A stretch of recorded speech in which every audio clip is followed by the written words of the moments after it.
Kita hidup di dunia mungkin bisa bebas memilih karena punya uang, beli kendaraan, gonta-ganti merek, beli mobil, beli motor, pokoknya apa yang kita mampu kita beli semua untuk nyenengin diri. Tapi kita harus sama-sama paham, kendaraan terakhir kita tetaplah keranda mayat.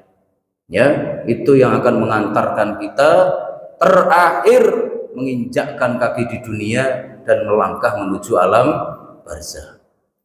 Di dunia kita pun juga mungkin waktu mau menikah boleh bisa saja milih macam-macam istri, nyari yang cantik, yang mancung, yang putih, bebas. Tapi ingat nanti kalau sudah mati kita akan sendiri, yang menemani kita hanya tinggal amal soleh. Kalau amal kita baik tentu akan berwujud sosok bidadari indah jelita tersenyum manis. Tapi kalau amal-amal buruk, amal-amal kotor tentu akan berubah menjadi ular-ular piton yang menjulur-julurkan lidah, melilit seluruh badan, dan juga ingin menerkam dan memakan kita. Maka dari itulah kita semuanya perlu mendengar hadis Rasulullah, ya Muhammad isma syi'ta fa innaka mayyitun. Hai Muhammad, Allah Subhanahu wa taala yang langsung menasihati Rasulullah, ya Muhammad isma syi'ta fa innaka mayyitun. Wahai Muhammad, silahkan kamu mau hidup kayak apapun jalani saja, yang jelas nanti kamu akan mati dan kamu akan mempertanggungjawabkan semuanya. Jemaah sekalian, karena itulah penting bagi kita untuk kembali lagi merencanakan mati yang baik, mati yang indah, ya. Dan di dalam Al-Quran disebutkan mati yang indah itu ternyata mati yang diridhoi Allah. Ya ayyatuhan nafsul mutmainnah irji'i ila rabbiki radiyatan mardiyah. Hai jiwa-jiwa yang tenang, datanglah, kembalilah kalian kepada pemilik kalian yaitu Allah Subhanahu wa taala dalam keadaan diridhoi, kalian bahagia dan Allah pun juga bahagia dengan kalian. Jadi itu kematian paling indah adalah kematian yang diridhoi Allah. Kalau kita sudah dapat ridhonya Allah, berarti pahala tanpa batas kita dapat, rezeki tanpa batas kita peroleh, ya. Yang penting kita sudah mendapatkan ridhonya Allah. Makanya disebutkan di dalam hadis riwayat Imam Muslim, ridhonya Allah itu merupakan nikmat di atas nikmat surga. Jadi surga aja masih kalah, Pak, sama nikmat diridhoi Allah. Dalam hadis riwayat Imam Muslim disebutkan ketika semua penduduk surga sudah masuk surga, maka Allah bertanya, hai hamba-hambaku, apa yang kalian rasakan di surga? Ya Allah, di sini enak, apapun ada, kami merasakan segala kenikmatan. Maukah kalian aku beri yang lebih nikmat daripada surga? Apa itu ya Allah? Apakah masih ada yang lebih dahsyat ketimbang surga? Ada. Mulai detik ini aku meridhoi kalian semua. Maka pada waktu itulah penduduk surga itu wajahnya langsung memancarkan cahaya kebahagiaan, karena mereka benar-benar telah mendengar Allah sendiri menyampaikan Allah telah ridho, Allah telah meridhoi.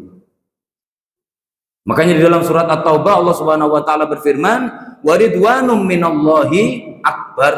Ridhonya Allah itu yang paling penting, paling besar, paling dahsyat. Nah, kita perhatikan di dunia kita mau mati diridhoi Allah, lah. Kerjaan kita nyari ridhonya orang, Pak. Nggak bakalan dapat ridhonya Allah. Hati-hati. Banyak manusia dalam hidup ini nyenengin orang kerjaannya. Akhirnya dia yang paling capek, paling sengsara, Pak. Kan gara-gara nurutin orang. Kadang-kala saya lihat ada youtuber itu gara-gara nurutin penonton, Pak. Itu suruh apa aja mau, Pak. Tama-tama dia disuruh sama penonton. Kalau berani coba makan nasi padang 10 bungkus, diturutin, Pak. 10 bungkus makan semua. Besok ada yang komen, nasi padang mah enak, kalau berani ya cabai sepiring. Besok begitu, Pak. Makan cabai sepiring. Besok lagi ada yang komen, kalau berani pare sekilo. Betul, ngerangkoti pare, ya, demi nyenengin penonton. Dia yang paling hancur sendirian, khususnya remuk, ya, badannya jadi hancur semuanya gara-gara nurutin maunya orang. Seringkali kita melihat orang kalau sudah nurutin pengennya manusia itu nggak bakal bahagia. Dia yang akan paling sengsara, gitu ya. Makanya Nabi Muhammad itu beliau tujuan hidupnya nyari ridho Allah aja. Kita paling capek kalau nurutin ridhonya manusia, Pak. Karena manusia itu nggak bakalan semuanya seneng sama kita. Ya, sebagaimana kata Al-Imam Syafi'i dalam Manaqib beliau yang ditulis oleh Imam Al-Baihaqi, "Ma minkum min ahadin illa walahu muhibbun au mubghid." Tidak ada satupun manusia dari kalian kecuali pasti punya penggemar, punya pembenci juga. Fa in kana la budda min dzalika falyakun ma'a ahli ta'ah. Karena itulah kalian gak usah mikir orang seneng apa enggak, yang penting kalian bergabung bersama orang-orang ahli ketaatan. Asalkan kalian bergabung sama orang soleh, yang benci mesti orang jelek, yang gak seneng mesti orang gak baik. Ya, ingat, setiap manusia pasti ada yang seneng, ada yang gak seneng. Tapi kalau kita udah bener kok gak seneng, kan berarti yang gak seneng yang gak baik ya. Maka dari itulah di kesempatan kali ini coba bersama-sama kita mencari ridho Allah. Apa yang bisa membuat Allah itu ridho, seneng, bahagia melihat kita?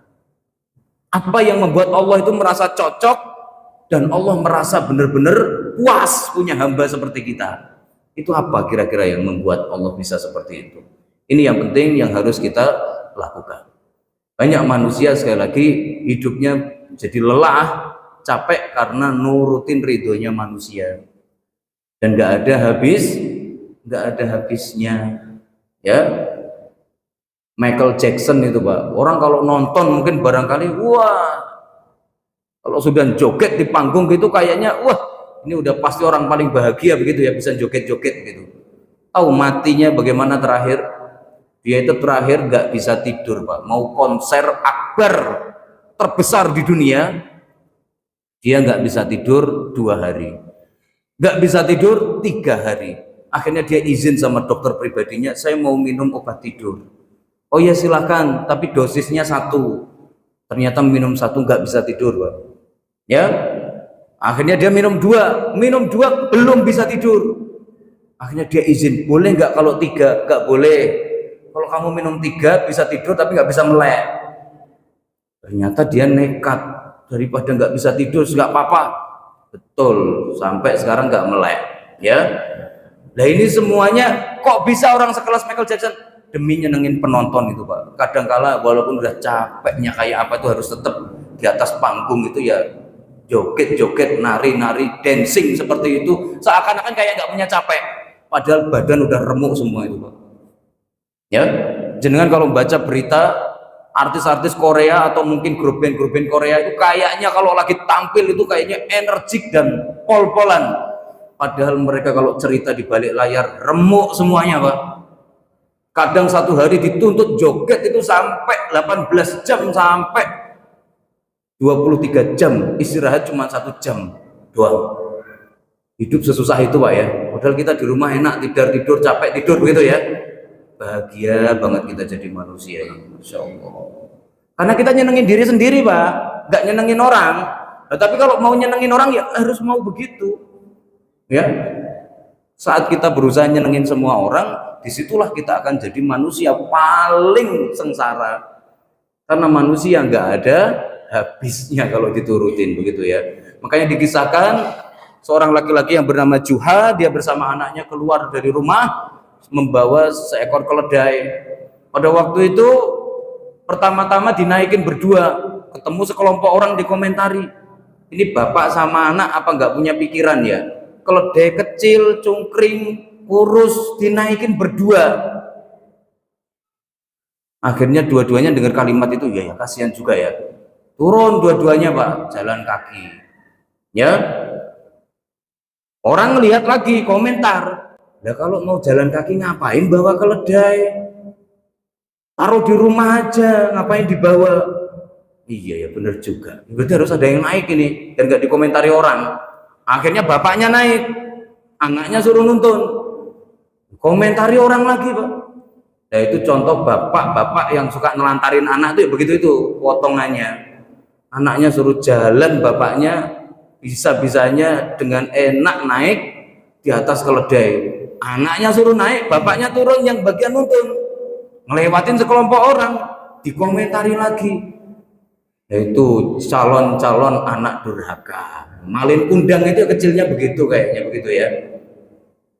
Masa anaknya naik, bapaknya suruh jalan. Akhirnya setelah dua-duanya turun ngobrol, gimana nak? Kok serba salah ya kita kalau ngikutin orang ya? Coba Pak terakhir Pak, siapa tahu ini udah seneng semuanya Pak. Akhirnya terakhir sama anak sama bapak, keledainya dipikul Pak. Nah siapa tahu udah pada seneng kalau udah begini ya. Ternyata ya lewat sekelompok orang lagi dikomentari. Nah ini bapak dan anak keluar dari RSJ ya, begitu. Membawa kendaraan, kok kendaraannya yang dipikul, bukan kendaraannya yang dinaiki. Kita nurutin orang ya begitu itu bawaannya, nggak ada habisnya. Maka kita fokus saja hidup nyari ridhonya Allah, nggak usah mikirin ridho siapapun selain ridho Allah. Nah, apa yang bisa mendatangkan ridho Allah? Ini yang perlu kita bahas. Yang pertama, yaitu saat hamba itu takut pada Allah, di situ dia hamba yang sudah pas dan diridhoi oleh Allah. Jadi syarat pertama kalau mau diridhoi Allah itu apa? Jadilah hamba yang takut pada Allah. Takut dosa, takut neraka, takut maksiat. Takut melakukan hal-hal yang bisa mengundang dan mancing murkanya Allah. Itu berarti hamba yang diridhoi. Dalam surat Al-Bayyinah Allah Subhanahu wa taala menyampaikan radhiyallahu anhum wa radu an dzalika liman khasya rabbah. Surga yang indah itu akan kami berikan untuk orang-orang yang diridhoi Allah. Siapa itu? Yaitu orang-orang yang takut kepada Allah. Takut pada Allah maksudnya apa? Takut kalau seandainya tidak menjalankan perintah nanti dihukum, takut kalau melakukan dosa nanti sama Allah juga dihukum. Akhirnya dia ini mengisi hidupnya itu dengan rasa ketakutan kepada Allah, sehingga dia tidak berani macam-macam kepada Allah Subhanahu wa taala. Nah, ini hamba yang baik ya, hamba yang masih takut pada neraka. Hati-hati. Orang zaman sekarang ini sudah mulai main-main sama neraka. Sudah pada mulai guyonan sama neraka. Sudah mulai suka bercanda urusan neraka. Naudzubillah. Jangan. Kita sekotor apapun diri kita, sebanyak apapun dosa kita, sesering apapun maksiat, tetap jangan sampai ngeremehin soal neraka. Ya. Di Mesir itu dulu tahun sekitar 2003-an itu ada peristiwa yang mengerikan ya. Ada seorang perempuan nggak pakai jilbab, diingetin sama kakek-kakek di dalam bis. Nah, kamu tuh sudah balik, kenapa nggak pakai jilbab? Apa kamu nggak takut nanti masuk neraka? Ternyata orangnya jawab, Pak, kalau memang neraka itu ada, saya pesen satu buat saya. Ya, kakeknya itu cuma ngelus, ya Allah. Orang dikasih tahu bahaya neraka, seremnya neraka kok malah nantangin begitu ya. Betul, dia ternyata langsung Pak, pesenannya COD ternyata ya. Sampai dia naik pas mau turun dari bis ya, pas di tangga kepleset, jatuh, mukanya jatuh ke bawah. Begitu diangkat dan dibalik, badannya semuanya gosong dan meninggal dunia dia. Ya, bikin heboh seluruh dunia pada waktu itu. Ya, makanya kita jangan sampai ngeremehkan soal neraka. Takutlah selalu pokoknya soal neraka. Takut. Ya, khawatirlah selalu kalau kita ini sampai punya dosa belum segera dihapus, takutlah kalau ada neraka. Makanya orang-orang yang takut ini lisannya akan gampang banget untuk mengucapin astagfirullah. Gampang banget untuk yang namanya minta ampun, Pak. Ya, tapi kalau orang-orang yang tipologinya nggak pernah ngerasa salah, itu untuk istighfar itu berat, gengsi, ya, sehingga akhirnya dosanya tetap numpuk dan nggak pernah berkurang. Nabi Muhammad saja itu tiap hari kata beliau, ma asbahtu yauman, aku tidak pernah satupun melewati suatu pagi kecuali sudah istighfar 100 kali. Nabi itu aja mau menjalani seharian itu sudah modal istighfar 100 kali. Ya, beliau yang nggak punya salah, nggak punya dosa, rajin istighfar. Nah, kita yang rajin berbuat dosa, rajin numpuk dosa, istighfar susah banget. Jadi sinilah maka mari bersama-sama kita perbaiki lagi rasa takut kita kepada Allah. Yang paling berhak kita takuti di jagat raya ini hanya Allah Subhanahu wa taala. Kemudian yang kedua, yang membuat Allah ridho itu adalah ketika hambanya memperjuangkan tauhid kepada Allah dan tidak mau melakukan kesirikan demi apapun juga. Allah ridho kalau melihat ada manusia mempertahankan tauhid sampai mati, disiksa, diapa-apain, tetap aja bertauhid. Allah ridho sama orang seperti ini. Cocok ini hambaku ini benar-benar hamba yang aku ridho itu yang seperti itu, ya, yaitu ketika manusia itu mempertahankan tauhid. Seperti para penyihirnya Fir'aun, 70.000 orang masuk Islam, lalu kemudian sama Fir'aun dihukum mati dengan cara disalib dan kaki dan tangannya dipotong. Semuanya memilih saya tetap mati nggak apa-apa, yang penting kami muslim. Ashabul Ukhdud dibakar hidup-hidup, tetap memilih muslim. Asiyah Masitoh direbus hidup-hidup, tetap memilih muslim. Bilal bin Rabah disiksa di bawah terik padang Sahara, tetap memilih muslim. Ammar bin Yasir disiksa, tetap memilih muslim. Yasir dan Sumayyah sampai mati memilih tetap muslim. Allah ridho sama hamba-hamba yang seperti itu, mempertahankan tauhid sampai harus menahan derita yang luar biasa. Dan juga sebaliknya, orang-orang yang mati-matian mempertahankan diri, tidak mau musyrik untuk apapun, Allah juga ridho. Ya, dia pokoknya disuruh musyrik tidak mau, Pak. Alasannya apapun nggak mau. Ya, kita perhatikan zaman sekarang ini walaupun sudah modern, kadang orang musyrik itu masih banyak. Ya, kita lihat karyawan-karyawati supermarket itu, Pak, kadangkala kalau udah masuk hari Natal dan lain sebagainya, itu pakai topi Santa Claus, Pak. Padahal pakai jilbab. Gaji nggak seberapa, tapi imannya hilang. Ya, jadi untuk sebuah kerjaan wis gak apa-apa, wis pakai topinya Santa Claus atau apa, terserah seperti itu ya. Naudzubillah. Ya, kadang-kala untuk hal seperti itu orang udah deh gelap, sudah keimanan itu sudah tidak berhasil untuk menyelamatkan dirinya. Kadang-kala orang jualan, kita yang batin orang jualannya tinggal jualan. Iya, kalau kita orang beriman dan anti syirik begitu. Tapi bagi orang yang hidupnya terbiasa klenik, dididik dengan kesirikan, nggak berani jualan kecuali punya pegangan, Pak, punya jimat, dan itu jimatnya aneh-aneh sesuai pesanan setan pokoknya. Pernah ada seorang penjual soto, udah berpuluh-puluh tahun larisnya bukan main. Suatu ketika ada ibu-ibu pesen, nah pas pesen itu dia mendekat ke tempatnya panci, pas dia lihat lagi diaduk, ada benda warnanya biru-biru. Lalu kemudian, itu apa tadi, Mas? Ya, oh enggak apa-apa kok begitu. Saya lihat tadi ada biru-biru di situ, apa itu? Ya, enggak ada apa-apa. Saya mau lihat apa itu. Dia tarik ke atas, Pak. Ternyata ya itu apa? Celana dalam. Oh, ternyata rahasia gurihnya dari sini ya. Lama ini larisnya, Masya Allah itu. Ya, seperti itu. Jadi kebayang enggak? Orang sudah zaman modern kayak begini pun tuh orang jualan kalau nggak punya pegangan nggak berani. Allahu Akbar. Ya, orang musyrik itu zaman sekarang masih banyak. Makanya orang yang bisa kuat, saya nggak mau musyrik, apapun kata orang, terserah. Apapun kondisi saya, apapun keadaan saya nggak mau melakukan kesirikan. Itu dahsyat luar biasa, Pak. Orang zaman sekarang. Orang nyalek, orang nyapres, itu jangan dipikir nggak pakai kesirikan, Pak. Rata-rata pakai. Ya kita nggak tahu. Tapi yang jelas, saya pernah berkunjung ke gua apa namanya, gua Jolotundo di Gunung Lawu. Itu gua masuk ke dalam tanah itu 300 meter ke bawah. Ya, guanya kecil, Pak, cuma 1 meter kali setengah meter. Masuk ke dalam. Itu di dalamnya itu foto Presiden RI ada semua loh, Pak. Di sana.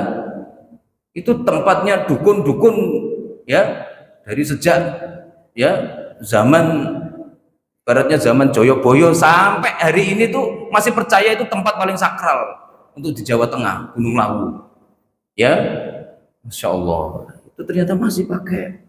Ya, zaman modern Seperti itu. Jangankan begitu Pak, orang Formula E, yang apa namanya ini MotoGP aja begitu loh ya. Itu aja hujan itu masih pakai pawang coba Pak. Ini zaman modern kita ini. Itu aja masih pakai pawang untuk menghentikan hujannya begitu ya. Jangan dipikir zaman sekarang nggak ada syirik. Orang yang bisa bertahan, saya nggak mau musyrik walaupun kondisi saya mungkin mengenaskan sekalipun. Ya, pengobatan. Kadang orang kalau sudah sakit juga gelap mata pengen sembuh. Sudah deh diapain aja mau pokoknya sembuh gitu ya. Kadang akhirnya pengobatan syirik pun juga semuanya dilakukan. Naudzubillah min dzalik. Jangan gelap, jangan gelap. Ya.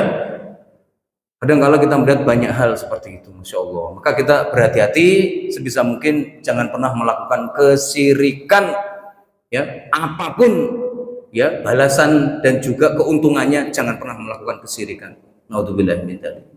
Nah, kemudian yang selanjutnya Allah Subhanahu wa taala ridho melihat orang-orang yang selalu lapang dada bisa menerima perbedaan pendapat dan selalu rukun bersama hamba-hamba Allah yang lain. Ya, wa anta'tasimu bihablillahi jami'an wa la tafarraqu. Allah Subhanahu wa taala ridho kalau kalian semuanya sama-sama pegangan pada Quran Sunnah, beda pendapat tapi kalian tetap bisa bersatu semua. Yang penting pokoknya semuanya punya pegangan dari Quran dan Sunnah. Itu beda pendapat gak masalah, no problem. Itu hanya bisa kita lakukan kalau kita ilmunya luas, dada kita lapang Pak. Itu menerima perbedaan pendapat itu nanti jadi enak dan enteng. Karena kita harus paham sejak dulu Islam ini sudah terdiri dari 4 mazhab. Artinya ada 4 perbedaan minimal dalam setiap masalah. Dalam setiap kasus minimal ada 4 perbedaan. Hanafi, Maliki, Syafi'i dan Hambali. Minimal itu. Makanya orang-orang yang suka memaksakan pendapat itu Allah nggak ridho Pak. Allah ridho sama orang yang lapang dada dan legowo nerima perbedaan itu santai aja biasa. Pokoknya dia lebih memilih bisa bersatu pokoknya dengan kaum muslimin. Beda pendapat gak masalah. Ya, masalah kunut Pak. Itu perbedaan pendapat kan ada 2. Untuk madhab Hanafi dan madhab Hambali mengatakan bid'ah, jelas. Untuk madhab Maliki mengatakan hukumnya sunnah tapi sebelum ruku. Kalau madhab Syafi'i mengatakan wajib tapi setelah ruku. 3 pendapat minimal. Persoalan apa? Kunut. Ketika kita maksa orang harus ngikutin kita, disitulah ya, kita ini menjadi manusia yang tidak disukai sama Allah. Allah senang melihat kita itu sama-sama pegangan pada Quran Sunnah dan sama-sama bersatu.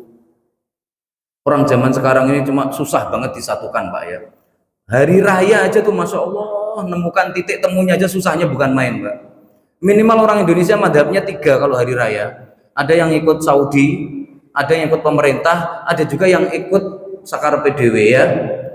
Jadi kalau puasa milih paling telat, giliran hari raya milih yang paling cepat, pengen cepet-cepet kelar puasanya. Ada yang tipe-tipe begitu. Ya, sehingga dia nggak peduli, saya nggak peduli mau Hambali, Syafi'i, pokoknya yang cepat mana begitu ya. Nah, ini madhab apa yang seperti ini? Nah, kita belajar untuk bisa nggak kita menghormati orang yang beda pendapat sama kita tanpa perlu menyesatkan, menganggap beda manhaj atau mungkin tanpa perlu menganggapnya sebagai musuh. Kalau bisa Allah ridho dengan orang-orang seperti itu nggak mudah. Itu yang bisa melakukan ya mungkin sekelasnya Ibnu Taimiyah dan lain-lain dan orang yang mau ngikutin beliau. Soalnya kalau orang sekarang itu dikasih ilmu dikit aja itu bawaannya udah pengen geprek-geprek orang lah. Ya. Kasih ilmu dikit aja itu pengennya nyala-nyalain orang. Nah, kita ini mau ngapain jadi orang Islam itu kok ngotot-ngototan? Ingat, kiroat saja kita itu punya berapa kiroat minimal? 7 kiroat. 7 itu masih minim, Mbak. Karena sebenarnya masih ada kiroat asroh kubro. 10 model bacaan. Baru baca Quran aja kita udah beda punya 10. Itu lewat torik siapa? Sedangkan torik itu jumlahnya ada 70 lebih Mbak, cara bacanya.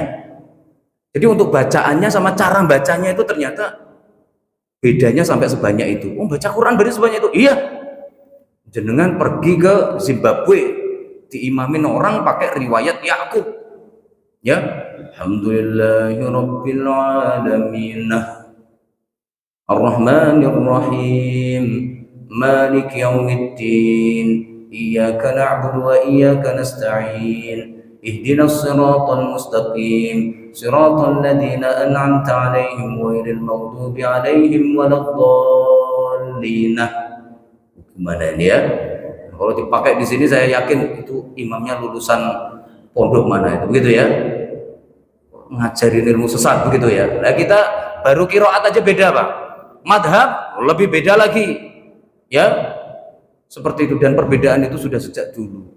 Zaman sahabat itu diperkirakan madhab itu ada sekitar 10. Di zaman tabi'in mengerucut jadi 7. Zaman tabi'ut tabi'in mengerucut jadi 4 madhab itu. Ya, zaman sahabat berarti lebih ruwet. Lebih ruwet secara pendapat. Karena di situ Abdullah bin Umar berpendapat, Ali bin Abi Thalib berpendapat, Aisyah berpendapat, Abdullah bin Mas'ud berpendapat, Abdullah bin Amr bin As berpendapat, itu semuanya punya pendapat. Ya, maka dari itulah kita kalau nggak bisa nerima perbedaan pendapat, kita ini berarti belum belajar fikih. Sebagaimana kata Imam Khatib Al-Baghdadi, belum menyampaikan, man lam ya'rifil khilaf lam yasum raihatal fikhi. Siapa yang belum tahu dan belum bisa ikhtilaf berarti belum kenal fikih, belum mencium baunya fikih, apalagi menguasai, mencium baunya aja belum. Jadi ini yang paling susah. Ya, kita bagaimana ketemu orang beda pendapat sama kita tapi kita rukun dan akrab. Rata-rata kita kalau udah beda pendapat ini musuh ini. Ketemu di jalan begitu, ini udah beda ini, lain apanya? Orang sama-sama megang Quran sunnahnya kok begitu ya. Tapi anggapnya begitu. Maka hati-hati. Allah nggak suka melihat umat Islam pecah belah. Allah senang melihat umat Islam itu bersatu walaupun berbeda-beda pendapat.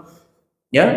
Lalu kemudian yang selanjutnya yang membuat Allah ridho itu adalah ketika kita itu lisan kita gampang banget bersyukur, gampang banget mengucap alhamdulillah. Sebagaimana hadis Rasulullah, innallaha la yardu 'anil 'abdi idza akala al-aklata fayahmaduhu 'alaiha wa idza shariba syarbata fayahmaduhu 'alaiha.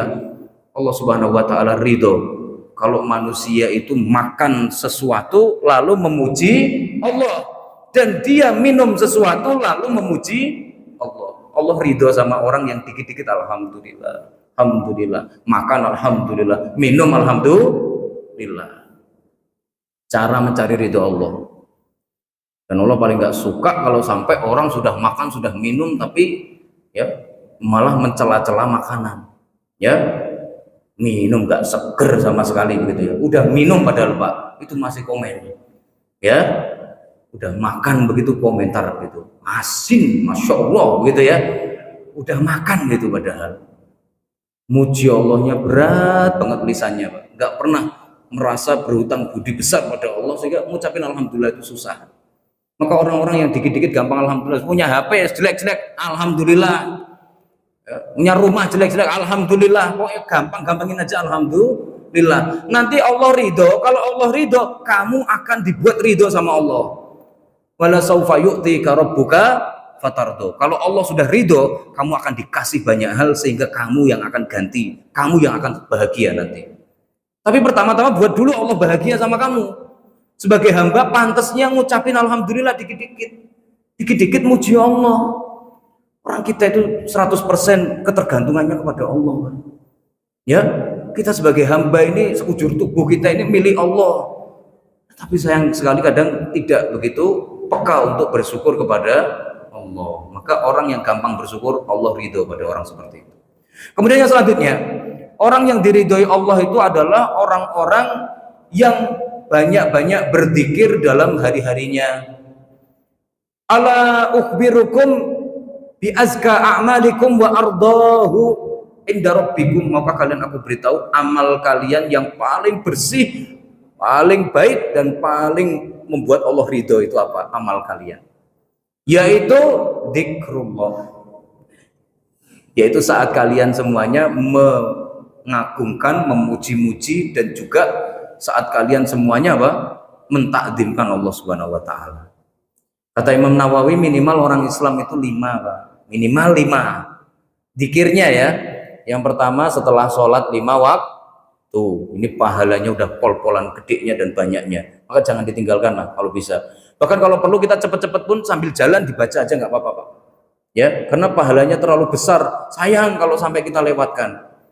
Akan ada masanya, Pak. Nanti kita itu pencarian seumur hidup, uang berjuta-juta yang kita cari itu nggak ada artinya dibandingkan 2 rakaat yang pernah kita lakukan di dunia, Pak. Tepatnya saat kita sudah tiada nanti. Kita akan merasa betul ngucapin subhanallah sekali itu di sana itu akan berubah jadi kenikmatan yang luar biasa. Ya, maka ini barakallahu perbanyak zikir. Yang pertama minimal setelah sholat. Yang kedua sebelum tidur. Sebelum tidur minimal ya baca ayat kursi, qul huwallahu ahad, qul a'udzu birabbil falaq, qul a'udzu birabbin nas, qul ya ayyuhal kafirun.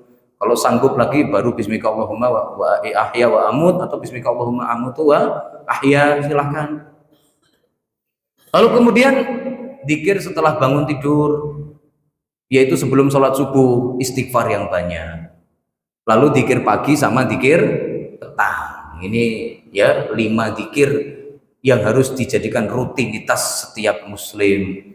Kata Imam Nawawi, siapa yang menekuni 5 zikir ini, berarti dia tercatat sebagai ahlu dzikri, orang-orang yang ahli zikir. Ya, yang bisa menjalankan ini disebut ahlu dzikri. 5 hal tersebut jangan ditinggalkan. Itu untuk model ketentraman jiwa dan ketenangan hati. Dunia ini panas, Pak, panas banget. Ya panas hawanya, ya panas suasananya, ya panas keadaannya. Itu yang bisa nentermin kita, itu yang bisa menenangkan dan juga meredam semua itu banyak-banyak berzikir. Subhanallah, alhamdulillah, la ilaha illallah, Allahu akbar, la haula wala quwata illa billah. Zikir itu ya begitu terus diulang-ulang. Karena memang segala kejadian di dunia itu ya berasal dari subhanallah, alhamdulillah, la ilaha illallah, Allahu akbar, la haula wala quwata illa billah. Ya, segala yang terjadi itu semuanya berasal dan asal muasalnya dari kalimat-kalimat zikir ini. Maka saat kita membaca itu, kita semuanya ini telah benar dan kita telah mengucapkan kalimat yang paling indah yang keluar dari lisannya makhluk. Ya, terutama yang paling disukai Allah itu subhanallah wa bihamdih.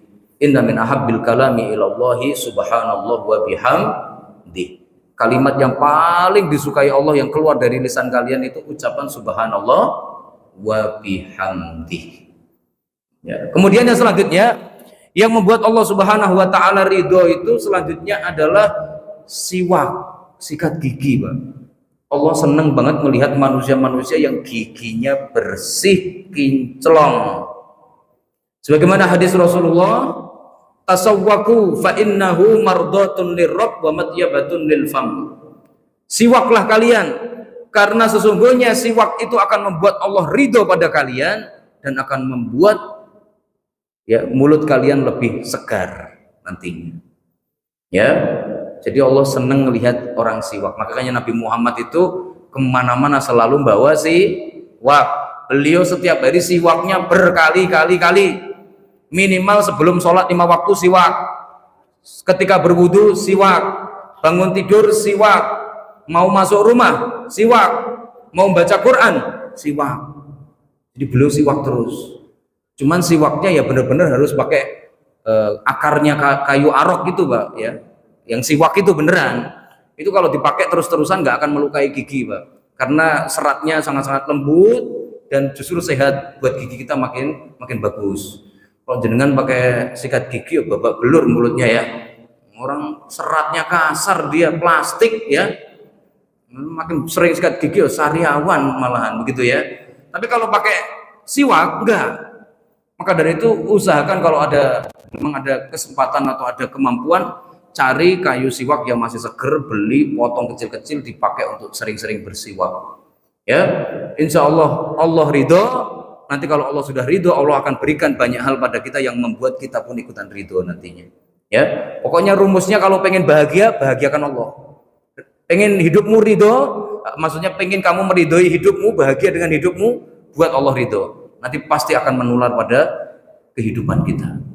Ya, banyak-banyak bersiwak. Lalu kemudian yang selanjutnya, orang yang diridhoi Allah itu adalah orang-orang yang bisa bersabar, bisa ridho saat sama Allah diberi musibah. Ini tantangan berat. Orang yang bisa tetap ridho saat dikasih musibah, maka itu orang yang diridhoi Allah. Innallaha idza ahabba 'abdan yusib minhu. Allah kalau suka sama seorang hamba, maka hamba itu akan diberikan musibah. Faman radiya falahu ridho wa man sakhita falahu sakhtu. Apabila orangnya ridho, Allah pun ridho kepadanya.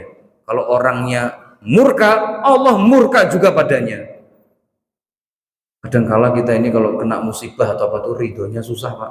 Jalan ke Sandung aja, Pak, itu tuh ngomelnya Masya Allah. Astagfirullahaladzim, ini RT sini siapa sih?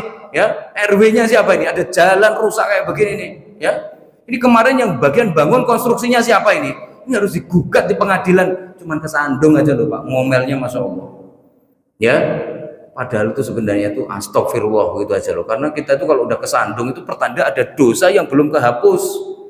Ya, Allah pakai caranya Allah untuk ngapusnya. Kan sudah pernah saya sampaikan, mau masuk surga lewat mana? Banyak taat atau banyak musibah? Nah kalau banyak dosa nggak mau memperbaiki diri ya untuk masuk surga lewat jalur musibah. Makin sering kena musibah, nanti makin bersih diri kita masuk surga insya Allah langsung. Ya, dengan syarat kena musibah jangan ngomel, begitu ya, syaratnya itu.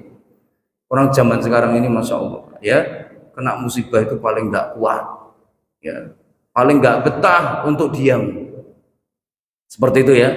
Bahkan kadang-kala kita perhatikan lah, apalagi zaman medsos begini ya, waduh, orang itu paling suka mengeluh, Pak, bawaannya, seperti itu ya, paling suka mengeluh. Kan ada ibu-ibu lah ya, ibu-ibu lagi jahitin mungkin celananya suaminya, ketusuk jarum gitu ya. Itu harusnya kan ya langsung beli Hansaplast terus diplester, Pak, ya, sembuh begitu ya. Ya itu kan kalau ibu-ibu zaman dulu. Oh zaman sekarang enggak, Pak, ya cekrek dulu lah. Orang keluar darahnya dikit kan lumayan cekrek gitu. Buat status, dikasih tulisan, beginilah perjuangan seorang istri gitu ya. Ya Allah ya Rabbi, cuman ketusuk jarum tinggal dikasih Hansaplast kelar aja itu loh.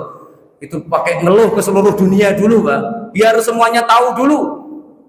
Ya, gimana Allah mau ridho kita dikasih musibah aja bawaannya dongkol dan gak seneng begitu.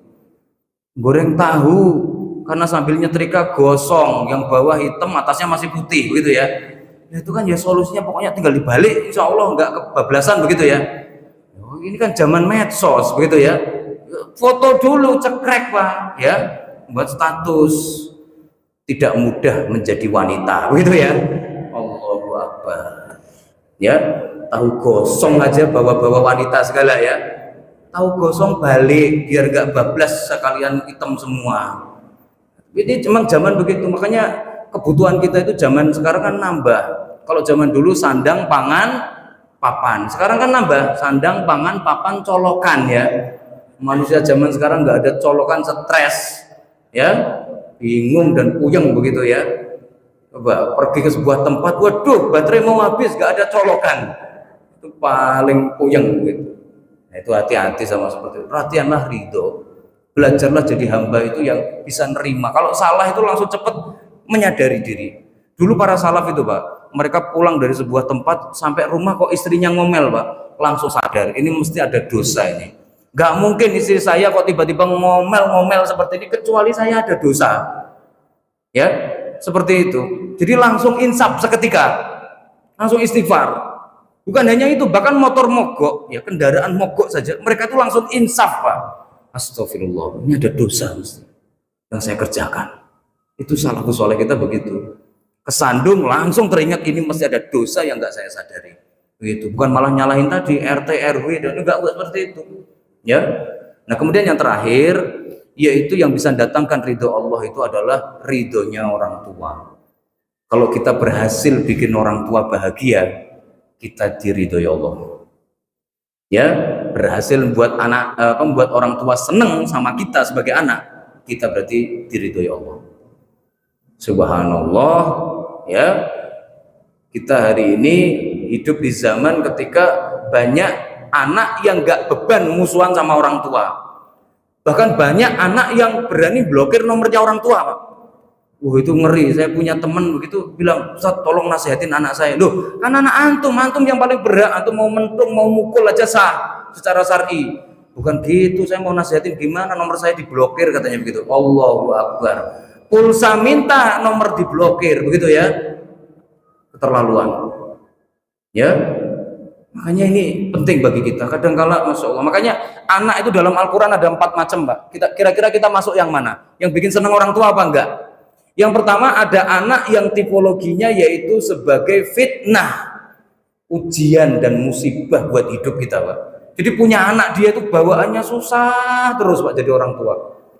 Suruh sekolah begitu, Pak, ya. Anaknya bolos terus, orang tuanya yang dipanggil ke sekolahan terus gitu. Jadi akhirnya absennya itu banyakan orang tuanya, Pak, dipanggilin mulu. Anaknya nggak pernah masuk. Ya Allah, sedih jadi orang tua. Susah-susah nyekolahin, anaknya nggak mau sekolah. Ya, fitnah yang seperti itu. Kita dapat anak sebagai ujian kesabaran. Yang kedua, ada anak yang seperti zina, yaitu perhiasan. Pinter, ganteng-ganteng, cantik-cantik begitu ya. Sehingga bikin sebuah keluarga itu jadi pantas, terhormat, terkenal begitu. Ada ya anak-anak yang tipenya seperti itu. Ya, bikin orang tuanya itu akhirnya dipandang orang. Itu anak berfungsi sebagai zina. Yang ketiga ada anak yang berfungsi sebagai aduun, musuh. Jadi anak jadi musuhnya orang tua. Naudzubillah. Kata Sayyid Ali At-Tontowi, inilah uniknya manusia, Pak. Kita itu melihara ayam, Pak. Dari kecil sampai gede, gedenya nurut. Melihara sapi, kecil sampai gede, gedenya nurut. Bahkan kita melihara harimau saja, itu dari kecil sampai gede, gedenya harimau itu nurut. Tapi yang unik melihara bocah, Pak, melihara anak. Dipelihara dari kecil sampai gede, gedenya ngelawan. Gedenya berani sama orang tua. Ini udah akhlaknya jauh di bawah hewan, Pak. Hewan aja nggak ada yang begitu, Pak. Ya, nggak ada yang seperti itu. Nah, kemudian yang terakhir ada anak yang tipologinya adalah sebagai qurrata a'yun, anak yang menjadi sumber kebahagiaan orang tua. Jadi orang tua itu ngelahirin kita tuh ngerasa seneng banget, ya Allah, alhamdulillah punya anak kamu, ya seneng. Itu berarti kita udah diridhoi Allah, ya udah harapan hidup bahagia itu, Pak, masa depan cerah kalau diridhoi orang tua. Tapi kalau orang tua malah nggak ridho, malah murka, apalagi sampai ngomong, tahu gini dulu kamu nggak saya lahirin, gitu ya. Wah, ini berarti kita udah parah, Pak. Ya, orang kita mau didelepin lagi ke dalam, Pak. Udah lahir ke dunia ya. Tahu gitu kamu dulu nggak saya lahirin. Ini kita berarti udah parah separah-parahnya. Naudzubillah. Wallahu a'lam bishawab. Jemaah sekalian yang dirahmati Allah, mungkin demikian barangkali yang kita bahas, mudah-mudahan bermanfaat. Itu tadi mungkin beberapa jalan untuk mencari ridhonya Allah, supaya nanti saat kita meninggal kita diridhoi Allah dan kita pun ridho terhadap Allah Subhanahu wa taala. Mudah-mudahan apa yang saya sampaikan bermanfaat dan bisa kita jadikan sebagai pedoman kita dalam menjalani kehidupan.